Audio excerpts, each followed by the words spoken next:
भी तरह की आपत्ति आ जाए, चाहे वो केमिकल डिजास्टर हो, चाहे वो रेडिएशन डिजास्टर हो, चाहे बायोलॉजिकल हो या न्यूक्लियर हो, या फिर भूकंप आ चुका हो, या फिर सुनामी आई हो, किसी भी तरह का कोई भी सिचुएशन हो, एनडीआरएफ हमेशा खड़ा रहता है देश के लिए।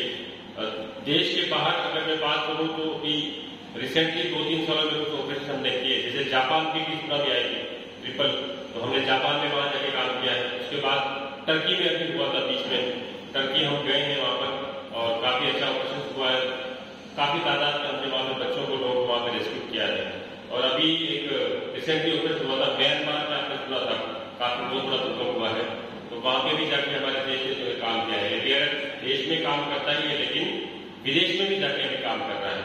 तो हमारे भारत सरकार की एक अच्छी सोच की मैं जो है सलाम करूंगा कि वर्ल्ड में ऐसी एक फर्स्ट फोर्स है जो सिर्फ और सिर्फ डिजास्टर के लिए प्रिपेयर की गई है। अदरवाइज विश्व में कहीं भी डिजास्टर के लिए अलग से फोर्सेज नहीं है। ये हमारी गवर्नमेंट है, चाहे हमारी सरकारें, चाहे किसी का भी मान लो, जिसकी भी सोच है, बहुत अच्छी सोच है, उन्होंने जो है एनडीआरएफ को एक अलग से एक फोर्स बनाया जो सिर्फ और सिर्फ डिजास्टर के लिए काम करती है।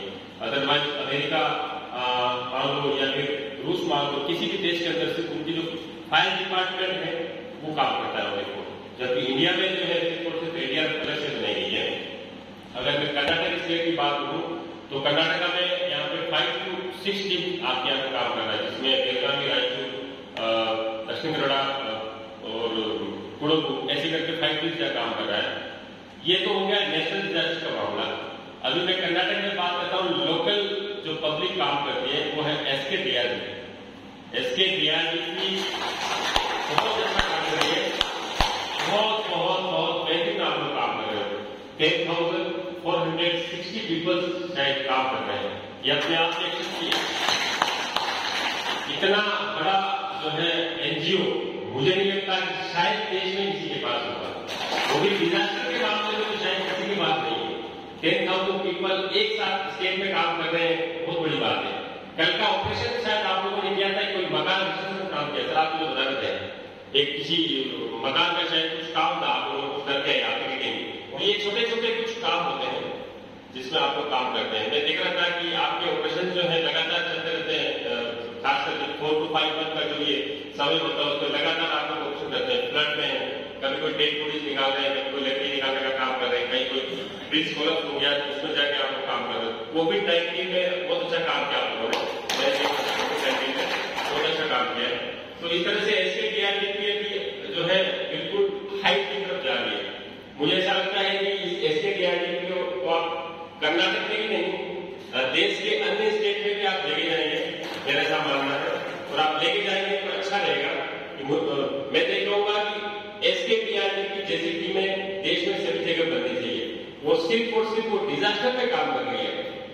मैं यहाँ पे मुझे लगता है 5 to 6 ईयर्स मुझे हो गया इस कर्नाटक के अंदर।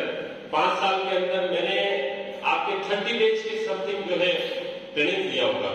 लगभग सभी स्टेट में जाके मैंने सभी डिस्ट्रिक्ट में जाके जहां जहां आपकी एसके डीआरडीपी की टीम है वहां पे एनडीआरएफ की टीम में जाके काम करके उनको ट्रेनिंग देने का काम करती है।